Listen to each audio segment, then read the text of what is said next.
मुस्लिम league नून को सिर्फ़ और सिर्फ ग़ुलाम दर ग़ुलाम चाहिए, उनको कोई वर्कर नहीं चाहिए। इधर इन जमातों की तरजीहात पाकिस्तान नहीं है। मैंने कोई ख़जाने लूटे हैं इस मुल्क के, मेरा यही कसूर था ना कि मैं हक़ और सच की बात करता था, चाहे कोई लीडर भी बैठा है तो उसके सामने भी कि ये गलत बात कर रहे हैं। लीडरशिप को ऐसे लोग चाहिए जो फेयर बात न करें, जो हवाई बात करें। मुस्लिम लीग नून जो अवामी जमात का दावा करती है वो कभी भी ऐसे बंदे को आगे नहीं लेके आएगी जो बंदा अवामी होगा। उनको हमेशा ग़ुलाम बंदे चाहिए। किसी सियासतदान का कोई एम नहीं है, कोई विजन नहीं है। तमाम लोग जो भी पॉलिटिशियन मुझे मिलता है वो मुझे कहता है जी 8 करोड़ चाहिए, 5 करोड़ चाहिए, 10 करोड़ चाहिए। तो वाहिद बंदे नदीम अफजल चान है जो मुझे हमेशा कहते हैं कि सदाम बेटा सिर्फ़ और सिर्फ गाड़ी में पेट्रोल चाहिए और एक जज्बा चाहिए, इसके अलावा कुछ नहीं चाहिए।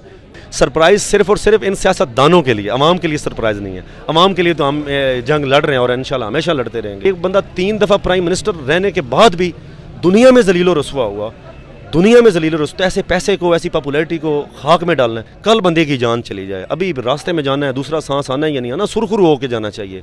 मैं लानत करता हूँ ऐसी सियासत पे कि मैं ज़िले सरगोदा का एक MPA भी रहा हूँ 3 दफ़ा, तो मैं बाहर के हॉस्पिटल्स में जाके जो है इलाज करवाता रहूँ। मेरे पे लानत है मेरे पे, अगर मैंने हॉस्पिटल्स नहीं बनाए अपनी कॉन्स्टिट्यूंसीज में, मुल्क का वज़ीर-ए-आज़म तो बहुत दूर की बात है। राना साहब अस्सलाम वालेकुम नाज़रीन, मैं हूँ आपका होस्ट शाम बिन रियाज। CS न्यूज़ उर्दू में आप तमाम को खुशामदीद। नाज़रीन, आज हम सरगोदा की एक सियासी और समाजी शख्सियत के साथ बैठे हैं जिनका नाम है मलक सदाम अवान, जो कि छोटी सी उम्र से ही एक स्ट्रगलिंग फेज़ में हैं और मेहनत करते जा रहे हैं। जिनका सिर्फ़ और सिर्फ असासा है तो वो ये आवाम है जिनके साथ अभी भी बैठे हैं। रात के 12 होने वाले हैं और वो अभी भी अपने हल्के में अपनी आवाम के साथ बैठे हैं, जो कि मुख्तलिफ इंतखाबात लड़ चुके हैं। चेयरमैनशिप का और मेंबर ज़िला कौंसिल का भी इलेक्शन लड़ चुके हैं और हुकूमती ओहदे पर भी रह चुके हैं। मगर इनका जो बैकग्राउंड है वो एक डिफरेंट है। वो पाकिस्तान मुस्लिम लीग नून से इन्होंने शुरू किया। हालांकि आप देखते हैं कि सबसे ज़्यादा जो प्रमोट किया जाता है या लोग ऊपर आए हैं वो जो तहरीक इंसाफ की एक स्टूडेंट फेडरेशन है उससे लोग आए हैं। मगर हमारे साथ एक ऐसा फेस भी मौजूद है जो पाकिस्तान मुस्लिम लीग नून के जो फेस था, एक स्टूडेंट फेडरेशन थी,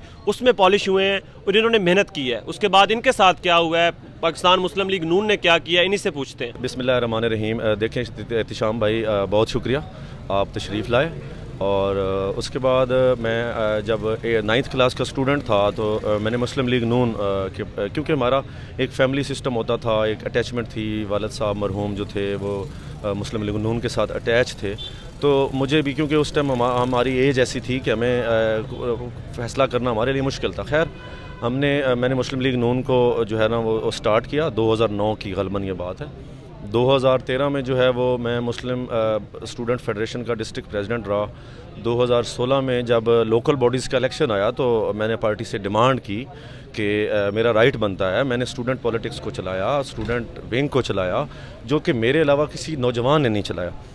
सो मुझे जो है वो इसका टिकट दिया जाए। तो हमारी मकामी क़यादत ने मुझे तरह तरह की ऑफ़र्स करवाई कि आप इलेक्शन ना लड़ें, पैसों की डिमांड हुई, और भी बहुत से इश्यूज़ हैं। शायद रात पूरी गुजर जाए जो मेरे साथ हुआ बताते बताते। तो खैर मुझे टिकट ना मिला और मैंने आज़ाद हैसियत से जो है वो इलेक्शन लड़ने का फ़ैसला किया।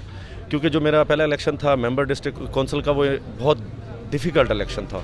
उसमें पूरे डिस्ट्रिक्ट के चेयरमैन्स के वोट चाहिए थे और नून लीग के अपने चेयरमैन्स की तादाद 138 थी और टोटल 164 थे।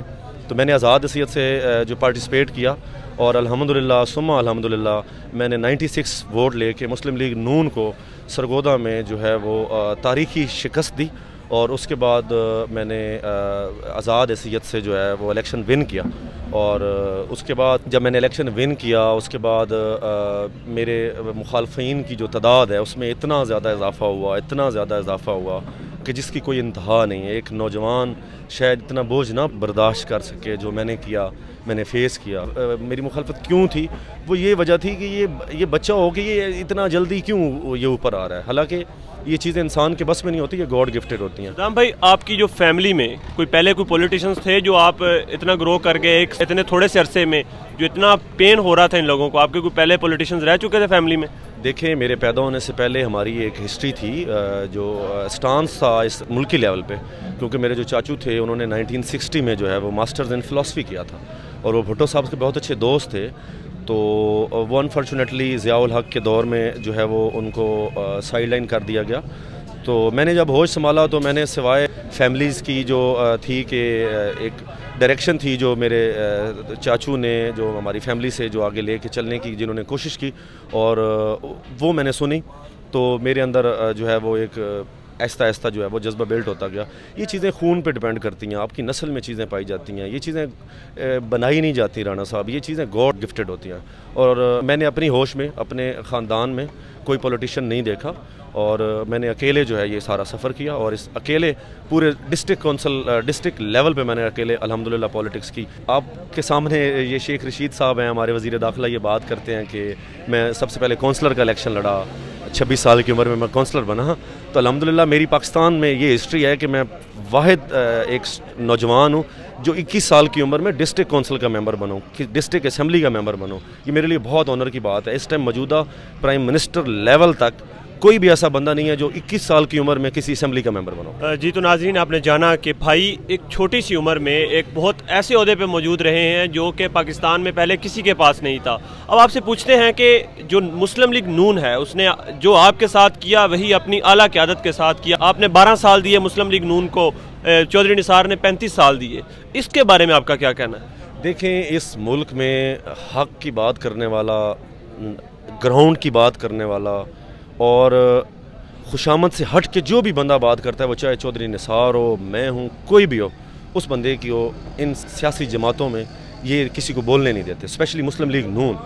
मुस्लिम लीग, मैं आज एक और हट के बात कर रहा हूँ, मुस्लिम लीग नून हमेशा, आज ये आप बात 10 साल बाद 50 साल बाद भी इसको आप अगर देखेंगे ना, मैंने क्या बोल रहा हूँ, मुस्लिम लीग नून हमेशा ग़ुलाम दर ग़ुलाम लोगों को पसंद करती है। किसी ऐसे बंदे को मुस्लिम लीग नून टिकट नहीं देगी जिस बंदे में थोड़ी सी भी कैपेबिलिटी हो कि वो अपने ज़ाती 10 वोट भी बना सके।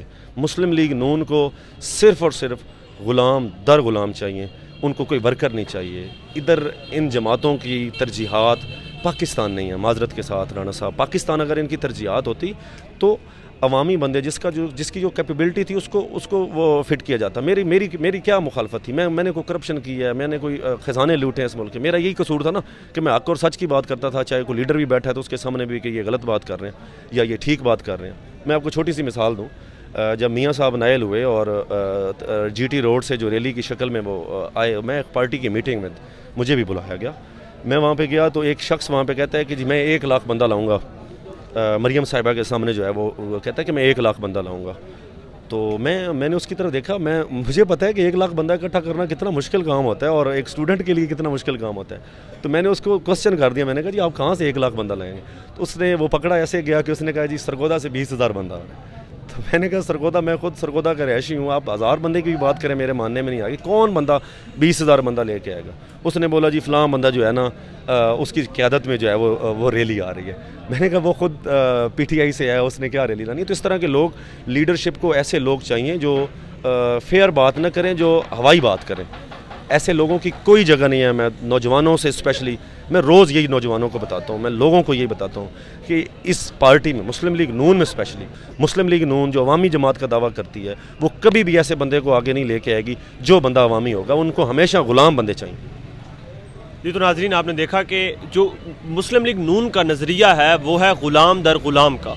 अभी हम इधर बैठे हैं, आपको कौन सी ऐसी चीज़ है जो इतना फोर्स करती है कि आप पब्लिक में बैठें, आप डिग्रेड नहीं हुए, आप मोटिवेशन के साथ आगे बढ़ रहे हैं? आगे आपने बहुत से प्लान बनाए होंगे, क्योंकि सियासी आदमी है, उसने सियासत तो सारी उम्र करनी है, क्योंकि उसका ओढ़ना बिछोना होती है सियासत। तो आपके आगे भी प्लान है। कौन सी ऐसी चीज़ है जो आपको इन लोगों में बिठाए रखे है और जो पार्टी और लोगों की तनकीद है उसको बर्दाश्त करने की ताकत देती है? देखें एहतिशाम, हमेशा आपका जो एम होता है, आपका जो गोल होता है, वो हमेशा आपको स्ट्रगलिंग करने पे मजबूर करता है। अगर किसी सियासतदान का, जो कि आजकल 99% है, किसी सियासतदान का कोई एम नहीं है, कोई विजन नहीं है, हमेशा आपको आपका विजन, आपका जो एम है, वो आपको उस स्ट्रगल के लिए दिन रात नहीं टिकने देता। अगर उसमें थोड़ी सी भी प्योरिटी है, उसमें आपके विजन में क्या है, वो आपको नहीं रुकने देता। तो अल्हम्दुलिल्लाह अल्लाह ताला ने एक जो शुरू से एक जो मेरा स्टार्ट हुआ वो एक आज़ाद हैसियत से हुआ, और जिस वजह से जो मैंने एम बनाया, जो एम सेट किया, जो फ्यूचर बनाया, एंड गोल, वो मुझे मेरी उस स्ट्रगलिंग में मुझे मतलब सिंपल वर्ड्स पंजाबी में मुझे टिकने नहीं देता, वो जो मेरा एम है। आप ये बताएं कि जो बंदा आज़ाद हैसियत में इलेक्शन लड़ता है पंजाब में या किसी भी सूबे में, कंसिडर ये किया जाता है कि वो मजबूत कैंडिडेट है, वो एक कैलिबर वाला आदमी है जो आज़ाद हैसियत में लोगों को काबू किए हुए है और उसका अपना वोट बैंक है। जैसे अब हमारे पूरे सरगोदा में नदीम अफजल चंद साहब के हमें लिस्ट मिली थी कि उसमें जो सबसे ज़्यादा वोट बैंक है वो नदीम अफजल चंद साहब का ज़ाती वोट है। तो क्या आप हैं, अब आपका अपना एक ज़ाती वोट है, तो आपको अप्रोच किया डिफरेंट पार्टीज़ ने कि आपका एक ज़ाती वोट है, आप 96 चेयरमैन्स का वोट लेके आप ज़िला कौंसिल के मेंबर बने, तो आपको अप्रोच किया पार्टीज़ ने, डिफरेंट पार्टीज़ ने? जी देखें, वो तो हर पॉलिटिशियन जो है वो उसको अप्रोच किया जाता है, मुझे भी बहुत ज़्यादा अप्रोच किया, लेकिन अप्रोच के अलावा मेरे साथ एक और मसला है ना राना साहब, मैंने आपको पहले भी बताया कि मैं एक नौजवान हूँ और यहाँ पे कोई भी जो मौजूदा पॉलिटिशियंस हैं वो कोई भी नए बंदे को स्पेस नहीं देते। तो मुझे आपने बात पहले नदीम भाई की तो मुझे उसके अलावा तमाम लोग, जो भी पॉलिटिशियन मुझे मिलता है वो मुझे कहता है जी 8 करोड़ चाहिए, 5 करोड़ चाहिए, 10 करोड़ चाहिए। तो वाहिद बंदे नदीम अफजल चंद हैं जो मुझे हमेशा कहते हैं कि सदाम बेटा सिर्फ़ और सिर्फ गाड़ी में पेट्रोल चाहिए और एक जज्बा चाहिए, इसके अलावा कुछ नहीं चाहिए। तो चंद साहब एक अच्छे आदमी हैं, मैं उनकी बहुत ज़्यादा कदर करता हूँ। मैं अगर मेरे हौसले में, मेरे जज्बे में अगर किसी पॉलिटिशियंस की अप्रिसिएशन है तो सिर्फ़ और सिर्फ उनकी है। उसके अलावा हर सियासतदान है, सरगोदा की बात मैं अभी बड़ा कंजेक्टिव हो के, बड़ा लिमिटेड हो के बात करता हूँ, क्योंकि मैं नहीं चाहता कि मैं अभी इधर बैठ के पाकिस्तान लेवल की बात करूं, पंजाब लेवल की बात करूं, क्या हो रहा है, क्या होना चाहिए। हमने स्टार्ट लेना है। पहले मैंने डिस्ट्रिक्ट काउंसिल में आया, अब हम इंशाल्लाह एक सरप्राइज़ देंगे अगले इलेक्शन में, जो भी अभी प्लान कर रहे हैं ग्रुप के साथ, तो हम सरप्राइज़ देंगे। हम पहले डिस्ट्रिक्ट से स्टार्ट करेंगे, डिस्ट्रिक्ट की पॉलिटिक्स से, फिर पंजाब की और फिर पाकिस्तान की, स्टेप बाय स्टेप जो है वो चलेंगे। क्योंकि इन चीज़ों में जो हम मकसद लेके निकले, इनमें राना साहब नस्लें लगती हैं, इनमें साल नहीं लगते, इनमें नस्लें लगती हैं और हम नस्लें लगाने के लिए भी तैयार हैं। हम इंशाल्लाह ताला ये प्रॉब्लम्स या डर या हर बंदे के साथ सामने आते हैं। ये कोई भी, मैं बच्चों की तरह रो नहीं रहा, वैसे आपको फैक्ट्स बता रहा हूँ कि एक नए बंदे के लिए या क्या क्या प्रॉब्लम होता है। दूसरी बात की आज़ाद हैसियत की, तो कुछ लोग कंफर्टेबल नहीं होते किसी पार्टीज़ में, कंफर्टेबल नहीं होती, इसलिए वो आज़ाद हैसियत से इलेक्शन लड़ते हैं। लेकिन पाकिस्तान में मैं नहीं समझता कि आज़ाद लोगों की वो आज़ाद लोग, मैंने अब 4 साल 5 साल से, तो 3 साल से तो मैं आज़ाद ही हूँ ना। आज़ाद मैंने अपना पिछला जलसा भी किया, एक 8-10 हज़ार बंदों का मैंने जलसा किया, एक जो कि पहली दफ़ा सरगोदा में किसी पॉलिटिशियन में अपने बिहाफ पे किया, किसी पार्टी टैग के बगैर। लेकिन मैंने फ़ील किया कि पॉलिटिकल पार्टी का होना थोड़ा ज़रूरी है, क्योंकि हमारे लिए हमें ज़ीरो से स्टार्ट करने की ज़रूरत है ना। हमें अगर सोने के चम्मच लेके पैदा हुए होते तो शुरू हो जाते खुद भी आज़ाद, लेकिन पार्टी पॉलिटिक्स भी जो है ना वो थोड़ा ज़रूरी होती है। आखिरी सवाल है आपसे कि आप कह रहे हैं कि मैं सरप्राइज़ देने जा रहा हूँ, कोई अच्छा सरप्राइज़ होगा? क्योंकि हम सरगोदा में बैठे हैं आपके साथ, हम देख रहे हैं कि आवाम की आपके साथ कितनी मोहब्बतें हैं, कितनी चाहते हैं आपके साथ। तो ये सरप्राइज़ जो है ये किस पार्टी की तरफ जा रहा है? हमें अभी आपकी बातों से लग रहा है कि आप पीपल्स पार्टी की तरफ नहीं जा रहे, तनकीद आपकी नहीं जा रही, नून लीग की तरफ भी आपकी तनकीद जा रही है। आपकी पाकिस्तान तहरीक इंसाफ के बारे में आप कह रहे हैं कि उधर में एडजस्ट नहीं हो सकता। एक आप कहना चाह रहे हैं, मुझे लगता है इनडायरेक्ट, कि पीपल्स पार्टी जो है वो नौजवानों की जमात है, वो एडजस्ट करती है, वो एक फैमिली की तरह है। देखें, अभी तक एहतिशाम भाई हमने इसका 100% प्लान नहीं किया।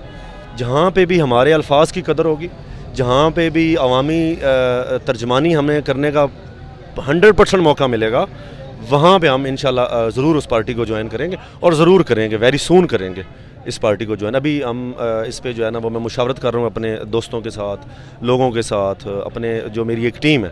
अल्हम्दुलिल्लाह मैं एज के हिसाब से सबसे कम छोटा पॉलिटिशियन हूँ सरगोदा में, लेकिन ग्रुपिंग के हिसाब से अल्हम्दुलिल्लाह मैं ज़िले का सबसे मजबूत तरीन जो है वो पॉलिटिशियन हूँ, क्योंकि मेरे रूट्स हैं रिसेंटली जो लोकल बॉडीज़ हैं उनमें मैंने एक आज़ाद हैसियत से इलेक्शन लड़के हैंगर के निशान पर मैंने 96 चेयरमैनों को के वोट लिए, एक ऐसी इक़्तिदार की जमात को जिसका नून लीग का 2016 में एहतिशाम भाई तूती बोलता था, उनके खिलाफ को वोट।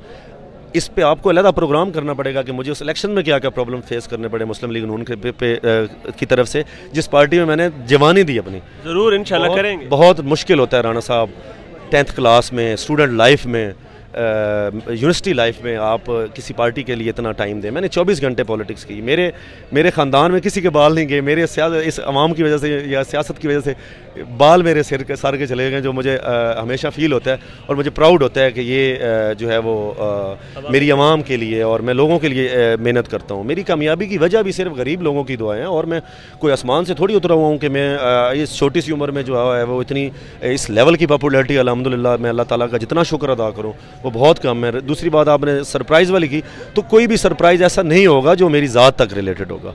हर ऐसा काम जिसमें अपने ज़िले की आवाम को, अपने सूबे की आवाम को, अपने मुल्क की आवाम को फ़ायदा पहुँचा सकें, वो इंशाल्लाह सरप्राइज़ सिर्फ़ और सिर्फ इन सियासतदानों के लिए, आवाम के लिए सरप्राइज़ नहीं है। आवाम के लिए तो हम जंग लड़ रहे हैं और इंशाल्लाह हमेशा लड़ते रहेंगे। अपनी जानों का नजराना भी पेश करना पड़ा तो हम पीछे नहीं हटेंगे। ये वो एक शायर कहता है, ये तीर की ही मेरे घर का मुकद्दर क्यों, मैं तेरे शहर के सारे दिए बुझा दूंगा। तो हम आवाम के लिए हर हद तक जाएंगे और मैं जाता भी हूँ लोगों के लिए, क्योंकि अगर लोगों की दुआएं नहीं हैं तो आप किस काम के हैं। ऐसे पैसे को, ऐसी इज़्ज़त को उस पर लानत डालनी है कि अगर गरीब आवाम की दुआएं या गरीब आवाम आपकी गुफ्तगू में या आपकी सोच में गरीब आवाम की काज नहीं है ना, तो मेरे ख्याल से वो फिर उस ड्रामे से बेहतर है कि आप घर बैठ जाएं, क्योंकि अल्लाह ताला को आपने जान तो देनी है ना, एक दिन आपने अपनी आखिरी मंजिल को जाना है। सबसे बड़ा जो राजदान होता है इंसान का, जो नीयत जानता है, वो अल्लाह ताला की ज़ात होती है। मैं हमेशा हर तकरीर में ये कहता हूँ कि अल्लाह ताला ऐसी कामयाबी से बचाए जिसमें गुमराही हो।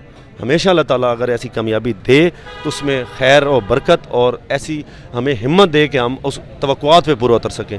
अगर हम भटकने वालों में से हैं तो अल्लाह ताला ऐसी कामयाबी से भी बचाए। बहुत जवाबदेह होना होता है। हम लोगों, एक आम बंदे का और एक बंदा जो अवाम की काज लेके या अवामी सोच लेके आगे आया हुआ और बातें करता हो कि मैं जो है वो, आप देखें एक आउट ऑफ द वे बात कर रहा हूँ, मियाँ नवाज शरीफ साहब हैं हमारे 3 दफ़ा प्राइम मिनिस्टर। एक बंदा 3 दफ़ा प्राइम मिनिस्टर रहने के बाद भी दुनिया में जलील और रुस्वा हुआ, दुनिया में जलील और रुस्वा। ऐसे पैसे को, ऐसी पॉपुलैरिटी को खाक में डालना है। कल बंदे की जान चली जाए, अभी रास्ते में जाना है, दूसरा सांस आना है या नहीं आना, सुरखरू होकर जाना चाहिए। हर बंदे को सुरखरू होकर जाना चाहिए। बड़ा ये हम लाइट लेते हैं इन चीज़ों को कि ये चीज़ें देखी जाएगी जी, अल्लाह खैर करेगा जी। बहुत मुश्किल होता है। जो बंदा आवाम को धोखा दे के कुछ ऐसी अचीवमेंट हासिल करता है, वो बंदा दुनिया में भी रुस्वा होता है और आखिरत में भी रुस्वा होता है। मसला ये है कि हमें वो नज़र आए या ना आए, सोचने की बात है ना। अब कोई बंदे कहते हैं जी मियाँ साहब बाहर गए हैं, बच्चों के कौम के लिए गए हैं, फलान उसके लिए गए हैं, अपने इलाज के लिए गए हैं, अपने इलाज के लिए। इधर पाकिस्तान में देख बंदा 3 दफ़ा वज़ीर आज़म रहा हो। मैं लानत करता हूँ ऐसी सियासत पे कि मैं ज़िले सरगोदा का एक MPA भी रहा हूँ 3 दफ़ा, तो मैं बाहर के हॉस्पिटल्स में जाके जो है इलाज करवाता रहूँ। मेरे पे लानत है मेरे पे अगर मैंने हॉस्पिटल्स नहीं बनाए अपनी कॉन्स्टिट्यूंसी में। मुल्क का वज़ीर आज़म तो बहुत दूर की बात है राना साहब, खाली एक MPA भी रहना और एक MPA लेवल पे भी आप अपने हल्के में इस तरह का कोई फैसिलिटी नहीं दे सकते, तो किस बात की आप तर्जमानी कर रहे हैं आवाम की। हम भाई, आपका एक्सपीरियंस रहा है, एक पॉलिटिकल एक्सपीरियंस है, एक सोशल एक्सपीरियंस रहा है आपसे उसके मतलब एक क्वेश्चन पूछते हैं कि सरगोदा की अब आबादी है 90-80 लाख के करीब है आबादी। उसमें से अब देखें कि 10 साल बाद अगर बड़े पॉलिटिशियंस की बात करें तो आती है मरीम नवाज़, वो तो नानी है। इमरान खान साहब हैं, वो बुज़ुर्ग हो गए हैं। बाकी तमाम जितने भी पॉलिटिशियंस हैं वो कोई किसी न किसी बीमारी में मुब्तला हैं या बूढ़े हो चुके हैं। नई जो है वो पॉलिटिक्स में आवाम जो है, नौजवान तबका नहीं आ रहा। इसकी आप बड़ी वजह क्या समझते हैं? अब देखें सरगोदा में भी 80-90 लाख तो आवाम है, सिर्फ आप ही क्यों, बाकी क्यों नहीं आए? देखें जी, सियासी एकेडमी सारी बंद है राना साहब। हर फील्ड की आप एकेडमी देखें, CSSPs की एकेडमी देखते हैं, आर्मी में जाने के लिए एकेडमीज़ देखते हैं, PMS के लिए एकेडमीज़ देखते हैं, हर फील्ड के लिए आप एकेडमीज़ देखते हैं। आप खुद नौजवान हैं, आप सियासी एकेडमी भी आपको नज़र आई। ये प्री प्लान्ड ये प्लानिंग की गई, जिस मैं बड़ा लिमिटेड होकर बात कर रहा हूँ आपके सामने। ये एक प्लानिंग की गई कि हमने इनको ग़ुलाम कैसे बनाना है, इनको ग़ुलाम कैसे बनाना है। ये एक प्री प्लानिंग है। 10 साल बाद आप मुझे बताएं कि ये सरगोदा है, इसमें कोई नई सोच आप पिछले 20 साल से बताएं, कोई एक नई सोच आई हो, कोई आप हालत देख लें सरगोदा की। अभी तो इधर हम बैठे हैं, इधर बैठ के बात कर रहे हैं, अभी हल्के में मेरे में आए, इधर सरगोदा की मैं आपको गलियों में अरबों रुपए फंड होता है एक डिस्ट्रिक्ट के लिए, डिस्ट्रिक्ट पे नहीं लगता। ये एक प्री प्लानिंग, नए अकेडमीज़ बंद की गई, सियासी अकेडमीज़ बंद की गई, जो कि मैं अगर किसी भी पार्टी में जाता हूँ तो मेरी सबसे बड़ी डिमांड जो है वो यही होगी कि हमें सियासी एकेडमीज़ कैसे खोलनी है, नए लोगों को कैसे आगे लाना है। मैं खुद, क्योंकि बहुत ज़्यादा एहतिशाम भाई, इतनी ज़्यादा प्रॉब्लम्स मैंने फ़ेस की कि मैं आपको बता नहीं सकता। ये मालिक जानता है कि मैंने क्या क्या फ़ेस किया। क्यों? एकेडमी नहीं थी सियासी, एक अकेला था। अगर मेरे साथ एक और लोगों का, मेरी फील्ड का, अगर मेरे साथ जो लोग हैं वो मेरी ज़ात के रिलेटेड हैं, वो पॉलिटिक्स में नहीं है, पॉलिटिशियन नहीं है, वो मेरी ज़ात के रिलेटेड है। अगर कोई और पॉलिटिशियंस होते, मेरी तरह नौजवान होते, हम 10-12 लोग किसी विजन को लेके निकलते तो हमें कौन रोक सकता था। ये एक प्री प्लानिंग इस पे जो है वो बंद की गई एकेडमीज़, ताकि लिमिटेड ख़ानदान, मखसूस ख़ानदान जो है उनकी अजादारी आने वाले 10-15 साल भी बाद भी रहे। मैं बहुत खौफनाक और बड़े अजीब हालात देख रहा हूँ आने वाले 10 साल बाद, कि आने वाले 10 साल बाद हमारे पास तो लीडरशिप की नेशनल लेवल की नहीं, हमें तो छोटे से स्टार्ट करना ना। यही तो खान साहब के साथ मसला, एक अच्छी उनकी एक लीडरशिप की क्वालिटी उनमें अच्छी थी, उनका एक विजन भी अच्छा था, इसमें कोई दूसरी राय नहीं है। नो डाउट कि वो एलीट क्लास लोगों की जमात है, लेकिन खान साहब का विजन पे जो है ना, या उसकी उनकी उस पर मैं नहीं सवाल कर रहा। उनको क्या प्रॉब्लम हुआ वो फेल हुए? वो यही प्रॉब्लम हुआ कि सियासी एकेडमीज़ बंद थी और मखसूस ख़ानदान के लोग उनको लेने पड़े साथ। उनको यंग लीडरशिप नहीं मिली, हल्कों में लीडरशिप नहीं मिली। अगर खान साहब उस 22 साल की स्ट्रगल में ये चीज़ भी सियासी एकेडमीज़ फॉल करने में भी लगे रहते तो आज खान दुनिया के कामयाब प्राइम मिनिस्टर्स में से होता। ये वजह बनी कि खान नाकाम हुआ। ग्राउंड देखिए, हर लीडर की एक अपनी टीम होती है। जब आप ब्यूरोक्रेट से डिक्टेशन लें, ब्यूरोक्रेट से जब आप रिपोर्ट लें, तो रिज़ल्ट वही होगा जो इमरान खान के साथ हुआ। मैं समझता हूँ कि लीडर की एक अपनी टीम होती है, जो शायद आम बंदे को नज़र नहीं आती होगी कि हर ज़िले में वो उसका कौन बंदा है जो उसको रिपोर्टिंग कर रहा होता है कि ये फैक्ट्स हैं, ये हालात हैं। खान साहब को तो रिपोर्टिंग की ब्यूरोक्रेट्स ने की। ब्यूरोक्रेट्स हमेशा रिपोर्ट ओके की देते हैं, वो आपको पता है, वो एक अलग टॉपिक है, उस पर इंशाल्लाह मैं बैठना चाहूँगा। लेकिन मैं अभी हम अपना जो लाएअमल है वो तैयार कर लें और उसके बाद जो है हम पूरा अपना लाएअमल जो है वो आपके सामने रखेंगे। बहुत शुक्रिया सदाम भाई, so much, thank you so much. नाजरीन, हमारे साथ एक नौजवान, एक जोशीली, एक लीडरशिप क्वालिटीज़ वाले भाई मौजूद थे और हमारा मकसद भी यही है, हमारे चैनल का मकसद भी यही है कि पाकिस्तान के सामने वो लोग लाए जाएं जो मुल्क को चलाना है। बहुत से चैनल्स हैं जो प्रमोट करते हैं डिफरेंट पर्सनैलिटीज़ को, लोगों को जो पाकिस्तान का असासा हैं, जिन्होंने कुछ किया होता है ज़िंदगी में। मगर हमारे यहाँ इस चीज़ की बहुत कमी है कि जिन लोगों ने मुल्क को चलाना है, जिन लोगों ने मुल्क को रन करना है और उन लोगों को संभाल के रखना है अपने मुल्क में, ताकि वो लोग ये डिसपॉइंट होकर बाहर के मुल्कों में ना जाएँ, उन लोगों पर बात नहीं होती, उनके लिए मोटिवेशंस नहीं है, उनके लिए हम उनको प्रमोट नहीं करते। हमारे चैनल का मकसद है कि हम ऐसे जो छुपे हुए हीरे हैं हमारी पॉलिटिक्स में, छुपे हुए हीरे और लीडर हैं, हम उनको सामने लेकर आए। नाजरीन, बहुत शुक्रिया, वस्सलाम।